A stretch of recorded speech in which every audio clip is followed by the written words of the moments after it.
Carolyn is is up in Tallahassee, so we got the state covered here. And we'll be sure to spread this recording around to our members as well.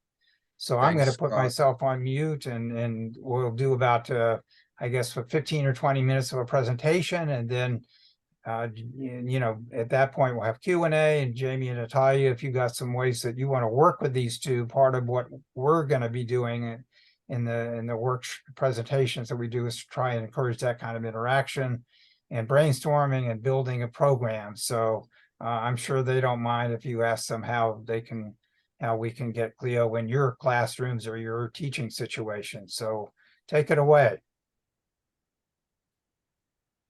Yeah, absolutely. I guess I'll go first. Carolyn, she, her pronouns. I am also a science teacher by training. I still teach biology and earth science at my local community college, and my role at CLEO is education and curriculum manager. So I primarily work with, I would do a lot of work with teachers in terms of, publishing lesson plans, educational research articles, teacher professional development training, presenting at conferences, just generally expanding our reach in different districts. And my name is Diego Molina Castrillon, he, him pronouns. I have a humanities background, so I actually taught English language arts for close to a decade in both Florida and California. And my job, my role at CLEO is a school and youth program manager. So where Kay is works way closer with teachers, my work primarily is with students. Because of my teaching background, I've always found it important to make sure that students understand what's happening, really get the concept. And then I also focus in making sure that they're in the right spaces so that they can express themselves regarding climate change, and making sure that they're receiving the right education to help them lead the way in the future. And you know what, in the present, because some of the things that students are doing right now, high school and college students, is quite admirable. I think Kay will now share the screen so that we can show you all a little bit of the different programs that we have available. I'm happy to hear that both Jamie and Natalia are in Broward. One of the things that I focus on, I think you'll be interested in. And like Scott said, if you have any questions, please feel free. So the CLEO Institute, it's a nonprofit organization. We are nonpartisan and we're educational. All the information that we have here is gathered from these reputable resources. And it's important for us that people understand that we are just kind of like a middleman. We're all about communicating what the scientists have already found out.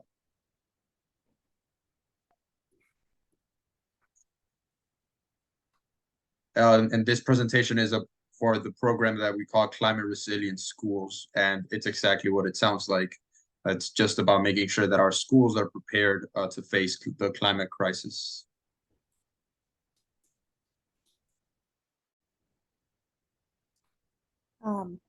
And for my work, I do, as I said, the Teachers Network. This picture is from our Climate Education Summit in Miami last year. Apparently, Diego chose the make a silly pose picture for this slideshow. And so, as I said, we offer professional development opportunities. I've created, standard aligned lesson plans and such, and we'll walk teachers through using them.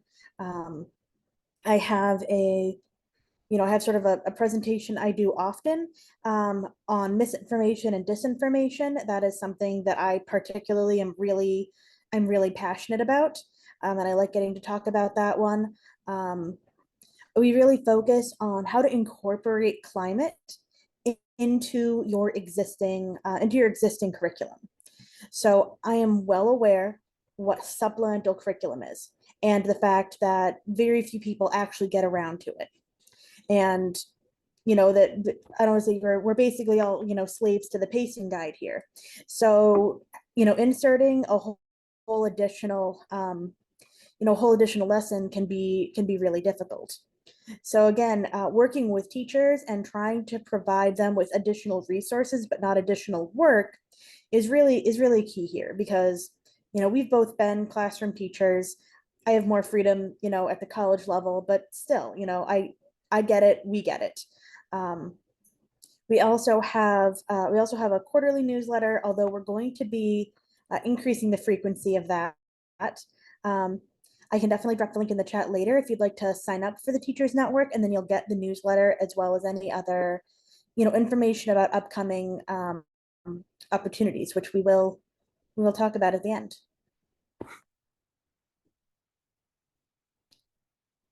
Oh, I guess that makes it easy. If you are on your computer, you can go ahead and scan that with your phone and sign up.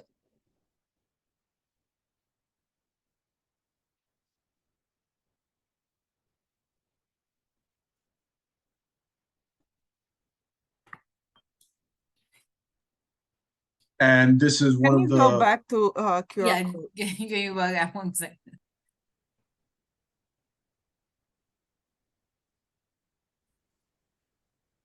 Thanks.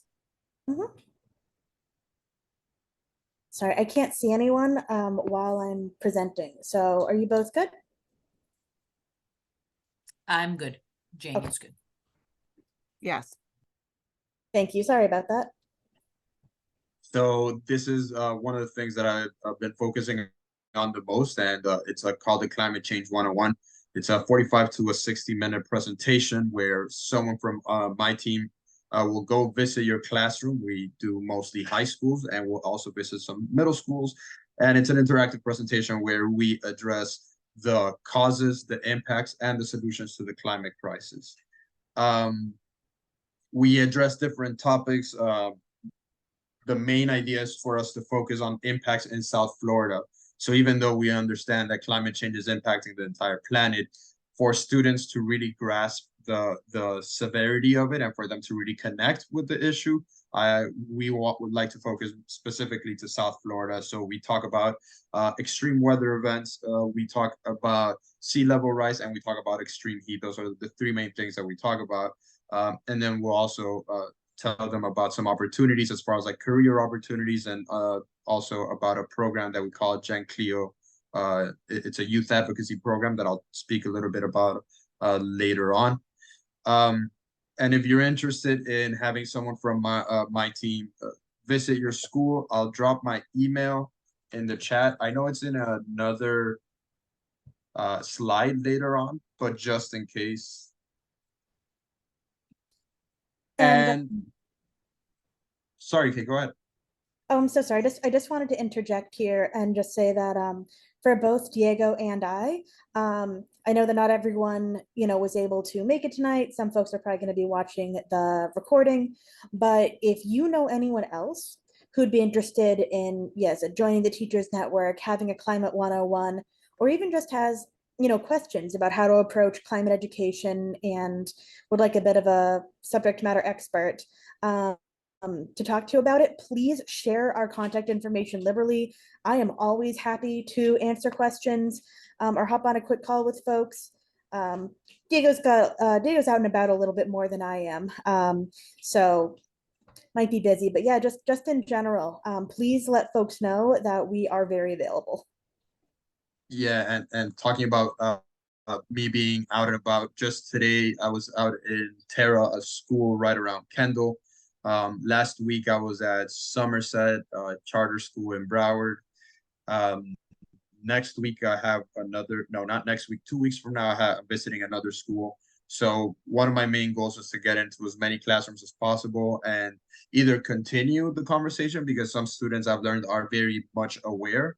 And then I see that some students are really not that aware, or they might have not connected the dots. And so it's my pleasure to always get to visit different classrooms about that. I understand that both our attendees are in South Florida, and I'm happy to go out there. If anybody that is watching this recording is in Central Florida, more specifically the Orlando area, you can reach out to me, or you can reach out to one of our team members who is in that area. Her name is Christy Folk. And I'm dropping her email on the chat, but just in case, her email is cfolk@cleoinstitute.org. And that is if you'd like to have this type of presentation in your classroom in the Orlando area. Thanks, Kay. Oh, there we go. I think your email is not quite right here, but the QR code will definitely get you to the right place. That is interesting. We're going to blame Google Slides for cutting it off. Always blame tech. And since I can't see y'all, just let me know if you wanted to scan that, let me know when you're done and I can go on to the next slide. Would you recommend to do, sorry, I'm reading the question that Jamie is asking. Would you recommend to do Climate Change 101 with middle and high school together or separately? I like to do them separately so I can visit both. I've had teachers ask me if I'm willing to do a presentation to an assembly. Because of the nature of the presentation, because of the subject matter, I always prefer to do it in a classroom setting. So usually a normal class period, we're talking about like 25 to 35 students. I can obviously present to more. I think I want to limit the audience to about 70 to 80 students. And even then, I think it gets a little bit untenable as far as like really engaging with the students. So we're happy to go out to whatever school you want to for us to visit several times. The school that I visited today and tomorrow. And most of the schools that I visit at least twice in the same week.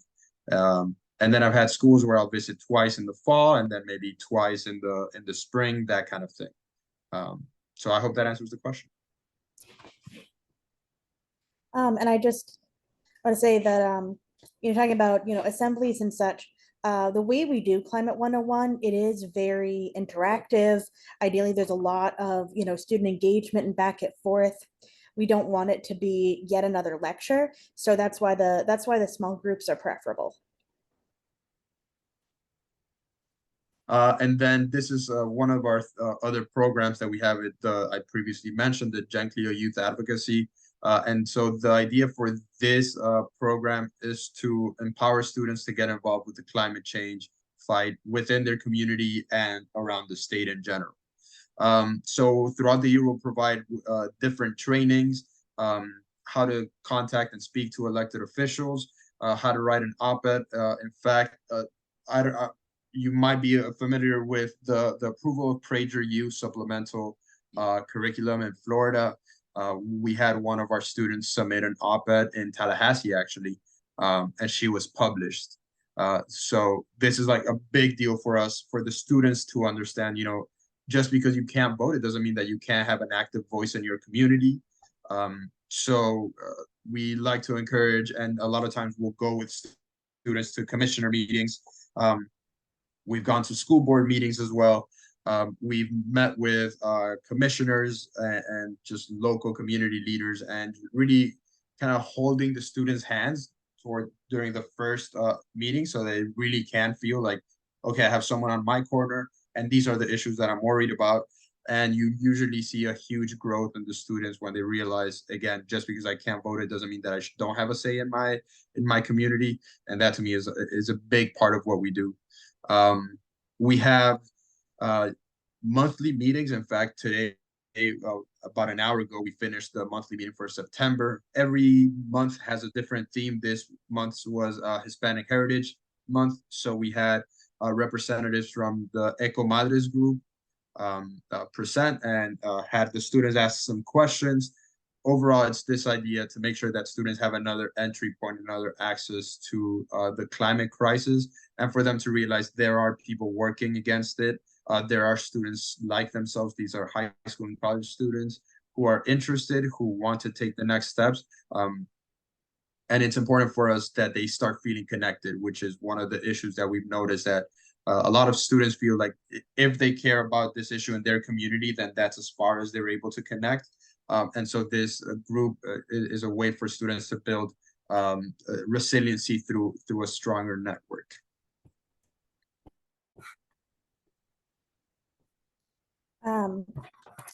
So one of the more hands-on projects that we did last year, we were awarded a grant to purchase air quality monitors and to deploy them with students around Miami-Dade County as a citizen science project, where they were collecting this data about air quality, just going on their normal daily machinations.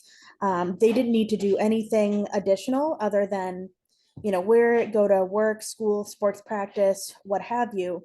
And they were from all different parts of Miami-Dade County, and they compared their data and looked at disparities and connected it to, they connected it to things like, like green space and bus drop-off areas. Diego met with them, what was it, every week? We met once a week for about 2 to 3 months, I believe. And sort of guided them through the data collection, the data analysis. I developed a workbook for this cohort. And then when we published this, I revised it so that it's not specific to air quality, because we were very lucky to have a grant, but not everyone can afford that kind of technology. For environment are interested in studying, it can be used for that. It can be scaffolded up or down to be covered, within a class period, or do it, for 10 or 15 minutes every Friday for a whole semester. And you can make it work that way. The goal is, again, to be very interdisciplinary, where you've got your civics, potentially persuasive writing, how government works, in addition to science, quantitative reasoning, that kind of thing. And then we wrote it up and published the paper in the journal. Both the workbook and the article are available for free to download on our website. So it's on the same link as the Teachers Network sign up. You just got to scroll down and you can download any of our lesson plans and the article and the workbook that go with it.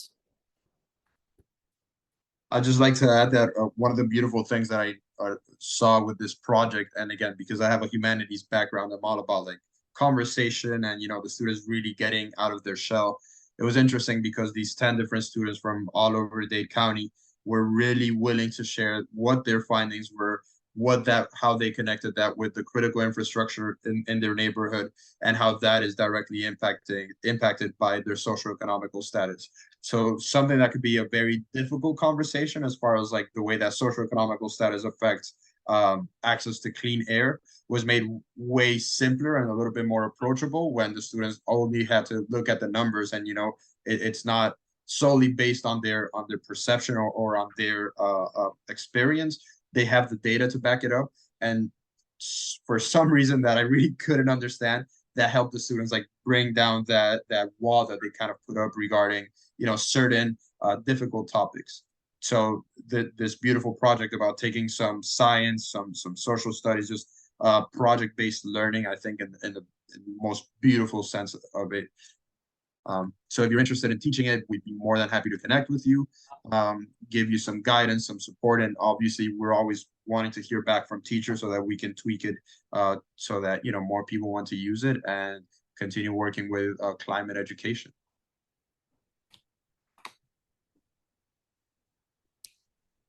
So there's our contact info again. This picture is from last year at the Broward County Public Schools Equity Conference, where we were discussing basically that project and how you can use science and these kind of programs to drive equity. And if you are interested in potential workshops and PD that it's coming up, the Florida Association of Science Teachers Conference is in Tampa next month. It goes from October 19th to the 21st. I will be hosting a workshop on Thursday, which is we call it the workshop day. It's an extra like $5, but it will be a 2-hour workshop walking you through that that project that we just talked about, on developing it for your classroom and how you would put it into practice.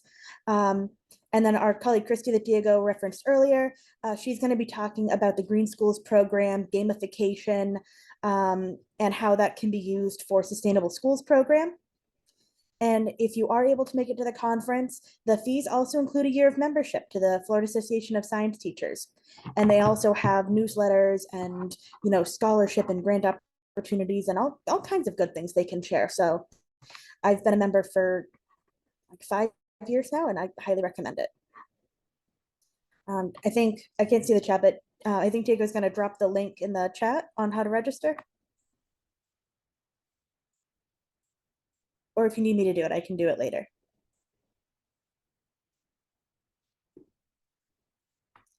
And 2 weeks later, I will be back in Tampa to work with USF's Anshin Center for Teacher Professional Development. It's going to be a mini summit with Dr. Alexandra Panos, who works, again, this is really interdisciplinary. She is in the School of Education, and she does have more of a humanities background, but her focus is on media literacy and critical thinking, and she focuses on climate literacy. She is the absolute coolest person, and I'm so excited to meet her in person. So we'll be talking about, citizen science, civic engagement, and then, as I said, misinformation, disinformation, critical thinking. And this one is free to attend. So if you can get over to USF, we are more than happy to have you. There is a QR code on this flyer, but we do also have the link for that. Yeah, I dropped both the links just so you know. Much obliged. And same as what we said before, please, we should actually, I'll send out a follow-up email and I will include these flyers and, sign up links and everything to the whole FCEN network. But again, please share if there's anyone that you think might be interested, absolutely send it along. We'd appreciate it. And I have one upcoming event for Broward public school teachers. There's a PD going on October 24th. I'll be at Nova University, Nova High School, presenting about different ways that you can integrate climate change into your curriculum. It's mainly going to be a STEM specific audience, but again, like we mentioned before, we want to make sure that this is an interdisciplinary approach. It shouldn't just rely on science teachers. We want teachers of all different backgrounds and all different subjects to be talking about this so that students can get a little bit more used to hearing this. So hopefully you all can make it. I unfortunately don't have the link to sign up, but it is on the PD on the 24th at Nova High School, and I'll be there. Would love to meet you all in person. Indeed. Could you all, make sure whenever you have these kinds of events, and many of them you just listed, please do make sure you add those to our network and upload any of this flyers. I'm gonna put that on my to-do list for tomorrow. Okay. Let's see if I have a bunch of questions, but I think let's go to Jamie and Natalia and see what they're interested in here. I'm interested in seeing Oh. and have a small group. But I'm wondering if a program like this, if I don't do it technically through the youth group, but open it up to all of the high schoolers in the synagogue, probably get the same ones who are interested in the youth group anyway, but like on a different night, separate. I might have like, I don't know, anywhere from 5 to 15 people. In general, any program is kind of my range. And I think that something like this is something that they might be interested in, and then learning more how they can get involved and do something about it. Yeah, I would love to go out there for the presentation, the climate change 101. I don't just visit schools. I usually just talk about the school experience, but I've gone to groups in museums. So when museums have some sort of like youth internship, I've been there. I've done presentations for Girl Scouts as well. So pretty much any youth group that is an interested audience, we can arrange something and I'll be there. Great.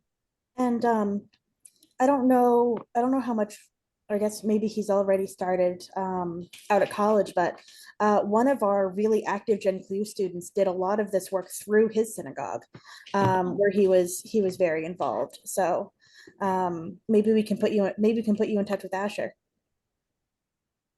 Great. What's- Where is he from? He is here from South Florida. Right now, he's attending Stetson University in St. Pete. Yep.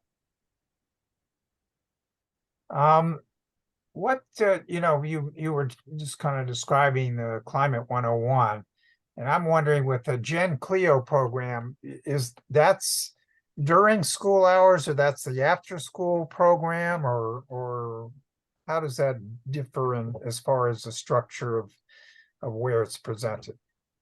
Sorry, Scott, you kind of cut out. Were you asking Yeah, about I'm the looking- Climate Change 101 or the Yeah. Gen CLEO program? I Well, think what you'll see the difference. contrast those? What Sorry. happens during school versus after school? So as far as the Climate Change 101, that it can be at any time. In fact, I'm scheduling a presentation at Barry University on an evening in October.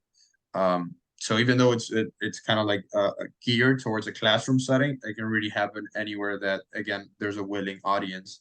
The Gen CLEO program works mostly outside of school. So even though there's obviously students that are involved with it, most of the program takes place after school, where we want students to, again, attend the different trainings that we're offering them, and then find the ways that they would like to get involved, whether that is writing to local elected officials, whether that is attending commissioner meetings, school board meetings. In January, we are taking a good amount of students to Tallahassee to do some climate lobbying. So they go for about 2 to 3 days, and then they'll receive a training on advocacy, on public speaking, and then they'll get to meet a couple of the state senators and their staff.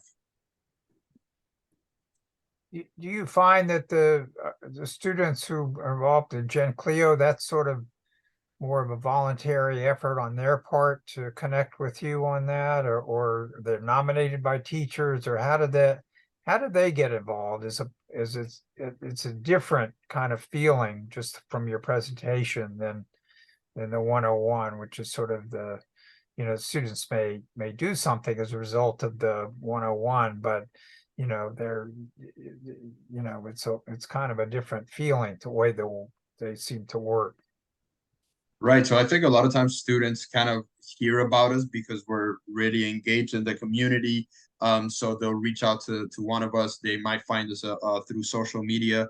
We have a large presence in several college campuses, and I think that's really driving students' interest. When I go visit a school or when I do a presentation, I obviously share my contact info, and I'll give them different opportunities to approach me. Or sometimes I'll just have a student give me their information and I'll reach out to them. So really, because it's a youth group, it's a very flexible in that sense. We want students from all sorts of backgrounds with all different types of abilities to join. It's strength in numbers kind of thing. So really, as long as they're interested in joining, students will find us or we'll find them. I was going to ask Natalia, do you have any students you think who would be good prospects for sort of a Gen CLEO group? Well, yeah, I have one student which really attend such kind of meetings. Well, I cannot talk about her much. I don't know how much I can give information right now, But yeah, she told me that she is in one of the group who is working toward that. Going on all kind meetings and so on. So as of now, I cannot give student information. No, I said no worries. You can give our information to, again, not just to other, teachers and educators, but if either of you have any, students, I don't know, younger family members, whatever. As I said, please share our contact info liberally. We're happy to talk to anyone. And I will say that that student sounds great. Anything that they do with Gen CLEO, I do want to point out, all of this can count as volunteer hours. So if you have kids who are, I'm really sorry if you hear my cats in the background.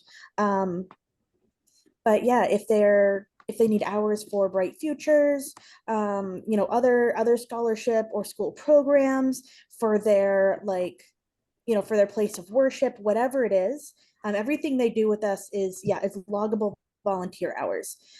So I did just want to throw that in there as well. Okay, thank you. I also interested in that the air we breathe. Do you still do this project? Do you have tools for this project? Because one of the unit in my environmental science is air pollution, and sounds really interesting for them. So there's the link to the article itself, which does have, as I said, the workbook that you can download directly. We're not currently running it, as it we're kind of on a train the trainer part of this project where you're doing this and giving workshops to teachers and showing them how they could implement it. I don't know if you're close, Diego, maybe if we would be able to lend out the air quality monitors at all, or I know that was something we were thinking about, but we do also list in the article various ways that you can get access to data at no cost. Okay, we're here in South Florida in Tamarack, our school in Tamarack. And yeah, we don't have tools because any tools right now because of the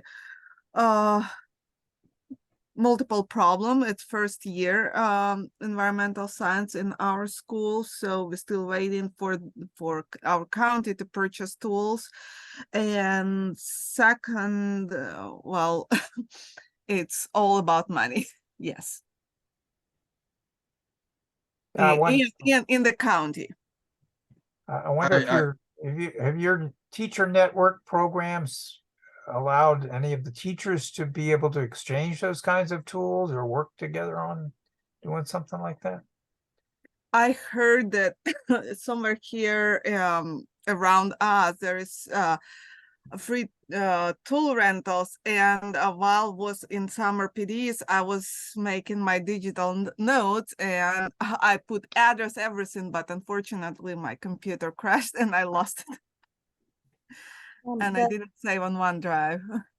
The teachers network is statewide, so we don't really have that because I mean, we also have anyone is welcome to sign up, so yeah, it would be kind of difficult to do anything that would require, as I said, sort of like taking physical objects back and forth, but we do our very best to connect teachers with the resources that they need. I know that my local library has an air quality monitor that you can actually check out and borrow. So again, that kind of thing, we're very open to helping teachers access.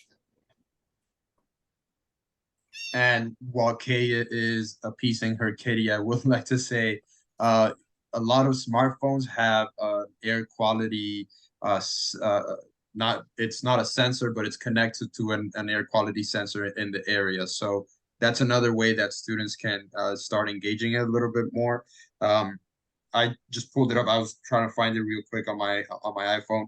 If you go to the weather app and you scroll down past the weekly overview of the weather, right there you'll see the air quality reading. Mhm. I'm not clear on where these sensors are, but it is about their area. So I think it is relevant for somebody who'd like to get interested in that. So Natalia, I suggest you take a look at that. And if you reach out to me, I could speak with leadership and see if there's a way that we could collaborate during your air quality unit. Yeah, I just opened app, it show air quality. I was thinking about students actually measure themselves, you know, like any piece of tools. Yeah, a cell phone will work. Interesting. Is the Gen Clio, is that like a cohort based where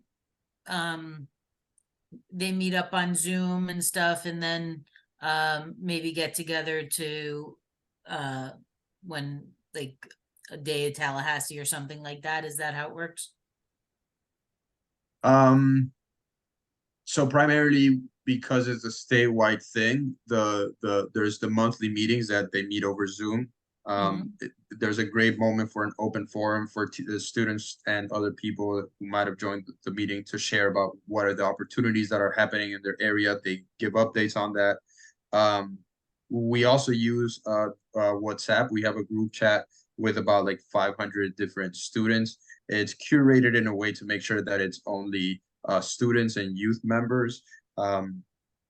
And it's a great way for us to share different opportunities, whether it's CLEO related opportunity or other organizations that are doing similar work. And so we use that as a kind of like a forum where we want students to see the different opportunities and they take advantage of whichever one. Over the summer, every summer we have a meetup and we divide into 3 different regions, South, Central, and North. And we have a field trip. So as an example, the South Florida region, we went to Big Cypress National Preserve this past summer.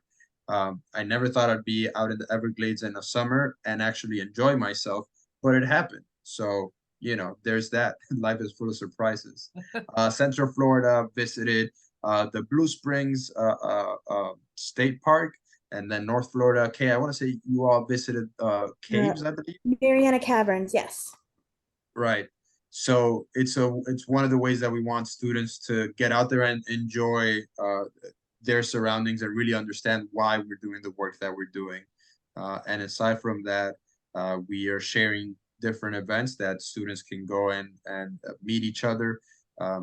I think one of my favorites is anytime that we can get a group of students to go to commissioner meetings or school board meetings. It's a great way for them to feel supported by each other, see each other's work, and also meet each other. And I think that's a great way for them to build community beyond Zoom. And at those events, is there an adult there, like type Oh, of thing that meets with right. meets? Okay. Yeah, 100%. I should have been clear about that. Yeah, all of this, you're right. It's a great. Is there, well, I figured that the field trip ones, the Big Cypress, that one, but I'm talking about like the meetings, like any advocacy type stuff also. I mean, I would say that sometimes the college students will go on their own, but if it's, you know, Oh. if it's minor students for sure, then yeah, no, we're not just sending them off, you know, off into the world, all on their own. I did just want to throw this in here because I was looking at it while Diego was talking. So portable air pollution sensors, there is a company where you can access crowdsourced data that other people have gotten from air quality monitors. So I don't know that it would be super specific to your exact area, but you've got a pretty good chance. And at the very least, you know, even if it's not your area, you can still compare one area to another on on a more granular scale with that potentially. So I just wanted to throw that out there because I didn't see for Broward or Miami. Apparently your libraries are slacking and they do not offer air quality monitors for folks to borrow like they do here. Must be an interesting history why they offered them in the libraries there, but I'm not sure. We have a big library of things. You can borrow robot kits and telescopes and all sorts of Wow. like all sorts of like science and educational tools. Um, I know that the one here is more for like setting in a single place and monitoring like a home or workplace that it is, a scientific tool. But you take what data you can get. And I'm really sorry they missed their dinner because I was in this meeting and they're insistent. Talk a minute if you can, I know we're kind of winding down here, but what are the challenges among the Gen CLEO group for students involved in that kind of advocacy work? And talk, if we've got a little bit of time, you might also talk about the challenges that teachers might have with their network group. I mean, they may actually share some of their challenges amongst themselves and work together to help address some of those. I think as far as challenges when it comes to students is that they don't realize how direct the program is, and they don't understand the type of opportunities they have. A lot of times the students that are most engaged are the ones where their parents have been able to give them guidance, or they had an older relative who told them like, hey, I used to do this, join a group like this, that kind of thing. So it's difficult sometimes for students to understand and convey the power of their voice and the different ways that they can get engaged. So they feel like, because I can't vote and I don't really understand what is happening, then I don't see the value of getting involved. And so we try to do a good job at showing students what previous students have done, what are the opportunities that these students have gotten, and why would that be beneficial for them. And once I think it's my thought that once they really understand that, oh, it's not like I need to build a movement from scratch, and it's not something that doesn't really align with my values. Once they really see the purpose of it, then they're able to like start engaging more and more. And you can almost see the click when they see the all the different opportunities that start opening up. And so I think it's important for students to see the opportunities that are available, and for them to have sort of mentor, a teacher, a family member, someone who is able to tell them, look, these are some good opportunities. And even though it takes an extra step, and obviously as teenagers, it's always difficult for them to kind of like put themselves out there. Once they're out there, once they're really getting engaged, you get to see beautiful things. We've had students speak. We had a student speak at the Climate Aspen conference last Yeah, year. Miami, right. Yeah, so we had a student speak there because of her involvement with Gen CLEO. We've had students speak at the Broward Youth Summit, Climate Summit. One of our students was a keynote speaker there, and these are, and I'm very happy to say this. We had 2 high school students who earned a trip to DC with all expenses paid, with our involvement with another group from California. And it was because these students in a short amount of time really understood the opportunities that were given to them, and they just took the horse by the reins.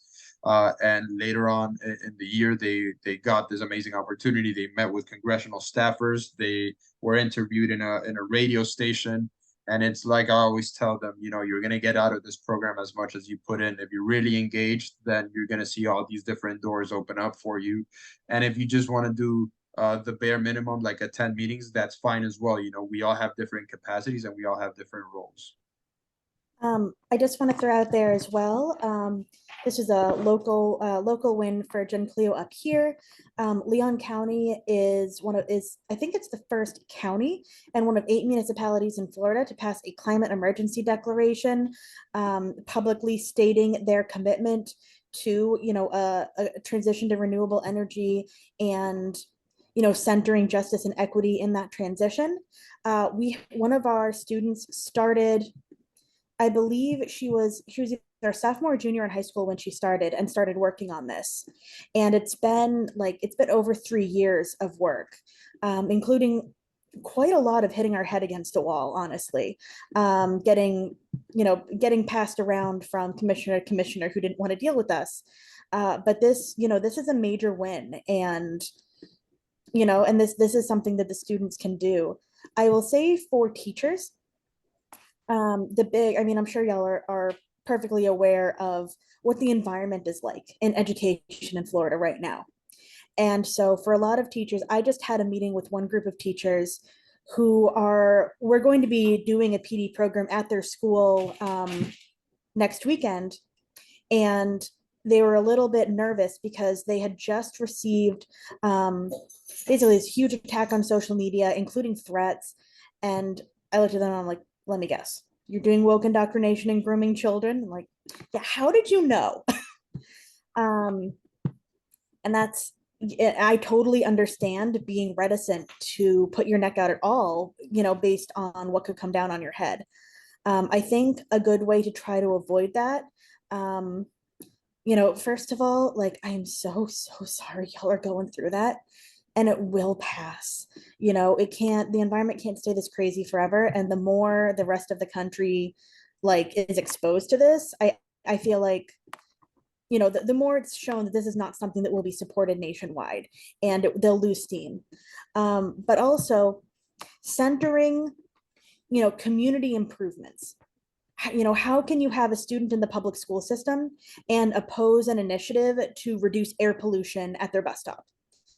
You know, when you make it very clear to members of the community that the students are leading this, you know, you are not the one who's making these decisions and telling them what to say. This is something that they want to do and that they care about. And again, framing it where obviously, you know, amongst like-minded folks, we're going to talk about equity and justice and, you know, the Earth's climate and all of that. But if there are folks who don't necessarily see eye to eye on those topics, but they would agree that it'd be really nice to have, you know, another park in their neighborhood. I've said before, like, if you're a flat earther but you like solar panels, I'll talk to you. So yeah, trying to get community buy-in by looking at shared values, I feel like it can help to overcome what resistance teachers might face. I mean, there's always going to be folks who are just completely bad faith, and nothing you can say or do will assuage them. They're going to be like that anyway.